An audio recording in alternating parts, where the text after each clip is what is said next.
हिकिड़ो वाक्यो तव्हांखे ॿुधायां थो, बस हिकिड़ो वाक्यो। 5 मिंट कंपनी भी पैकेज में ॾींदी आहे, थोरो ॻाल्हायो त सही, कंपनी भी पैकेज में ॾींदी आहे। साईं रज़ा अहमद साहब जो हुकुम हुयो तव्हां 1.5 कलाक बयानु करियो, 1.5 कलाक, उन हिसाब सां अञा कुझु मुंहिंजा मिंट रहंदा। ऐं तव्हांखे पंहिंजी ॻाल्हि थो ॿुधायां, पंहिंजी। ऐं चूंकि नंढे में नंढो मुल्लू आहियां, ॿेड़ी बुज़ुर्गनि जी दुआउनि जे सदके हलूं पिया, मूंखे शौक़ु इहो थियो त ॾाढ़ी जे मौज़ू ते आऊं ॻाल्हायां। मूं वटि मवादी न हुजे, न एतिरियूं हदीसूं, न क़ुरान जी एतिरियूं आयतूं। हाणे जेकॾहिं ॻाल्हायां त कीअं ॻाल्हायां? मसलन बयान में वेठा आहिनि 100 माण्हू, ॿिनि खे ॾाढ़ी आहे, 98 माण्हुनि खे ॾाढ़ी कोन्हे। माना हू बाक़ी सम्झे त ही मुल्लू असांखे पियो चवे। एॾो ॾुखियो इहो मौज़ू, एॾो ॾुखियो। अल्लाह साईं हज़रत मौलाना मोहम्मद यूसुफ लिधियानी जे क़ब्र दे मथां करोड़ रहमत नाज़िल फरमाए। यो उहो मर्द कलंदरो मुजाहिद ख़त्म नबूवत जिनकी पूरी जिंदगी कुरान हदीस जे खिदमत में गुजरी, ख़त्म नबूवत जे कम कंदे गुजरी, जंहिंखे 2000 ईस्वी में यानी 22 साल अगे ज़ालिमन, दरिंदन, कातिलन, दीन इस्लाम जे दुश्मनन वेरिन गोलियूं हणी शहीद कयो। जंग अखबार जी रिपोर्ट हुई त इन मर्द कलंदर जे जनाज़े में 6 लख मथे माण्हू आ, 6 लख मथे माण्हू। पोइ हुन जेके तकरीरूं कयूं पंहिंजी जिंदगी में, पंहिंजी हयाती में, पोरन उहे तकरीरूं शाया कयूं। हिकिड़े जलसे में आऊं वियुसि, उन जी तकरीर मूंखे हथ आई।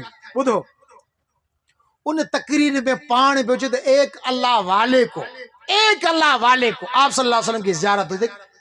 हिकिड़े अल्लाह वारे खे नबी साईं ज़ियारत थी। ॿुधो, ये गाल मौलाना मोहम्मद यूसुफ लिधियानी साहब जी है।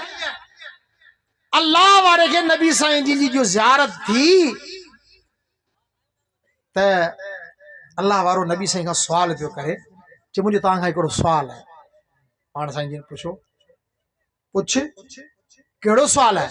चए अल्लाह जा रसूल, तव्हां जे कचहरी में जेके ॾाढ़ी कूड़ियल, ॾाढ़ी कतरियल ईंदा, तव्हां पंहिंजो चेहरो फेरे छॾींदा।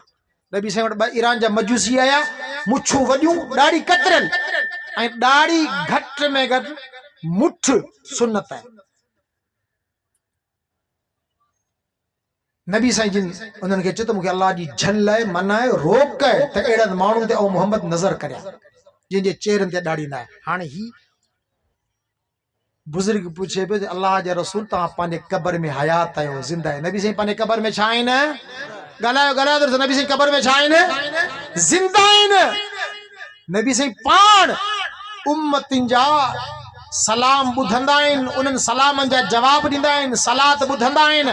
चए अल्लाह जा रसूल, जेके हाजी सगोरा तव्हांजे रोज़े ते ईंदा आहिनि सलातो सलाम पढ़ण जे लाइ, भला उन्हनि हाजिन सगोरनि जे चेहरनि ते जेकॾहिं ॾाढ़ी न आहे, छा पोइ तव्हां पंहिंजो चेहरो उन्हनि खां रोज़े मुबारक में फेरे छॾींदा आहियो?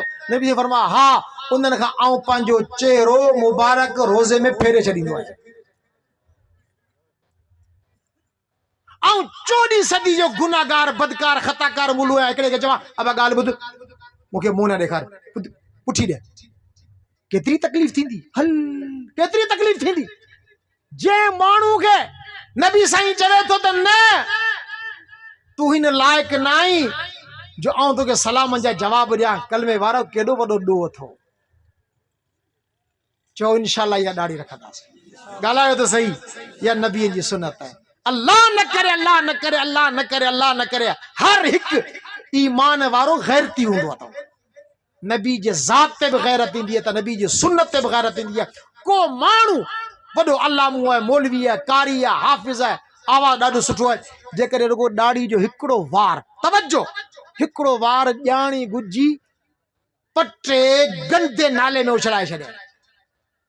तव्हां खां थो पुछां, गंदे नाले में ॾाढ़ी जो हिकिड़ो वार उछलाए, अब तमाम मुसलमाननि जी गैरत जागंदी कोन जागंदी?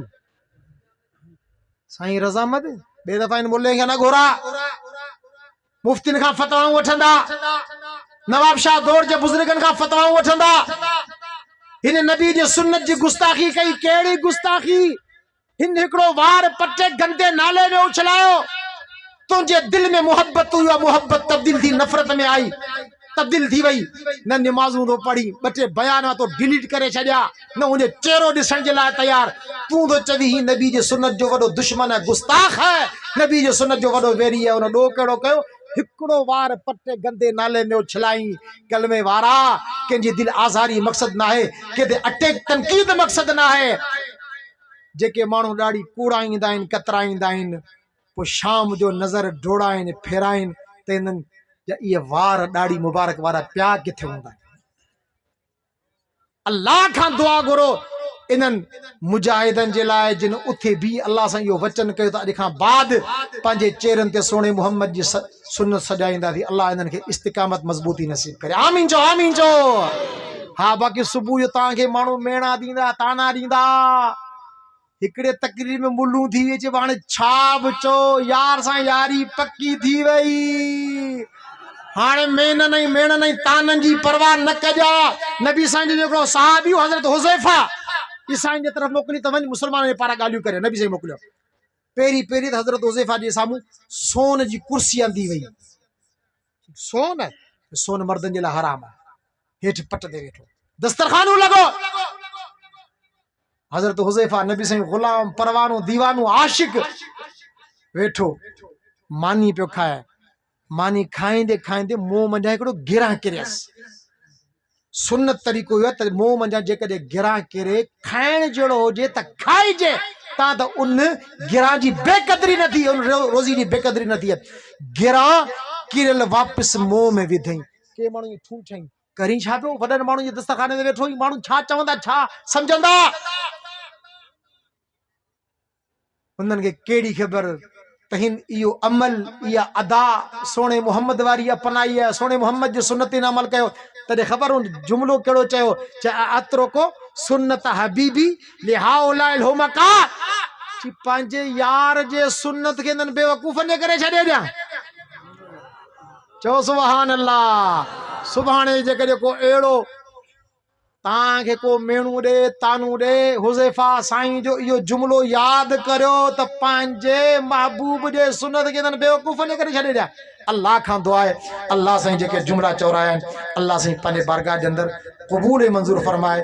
ज़िंदगी बाक़ी, मुलाक़ात बाक़ी। वाह खुदा।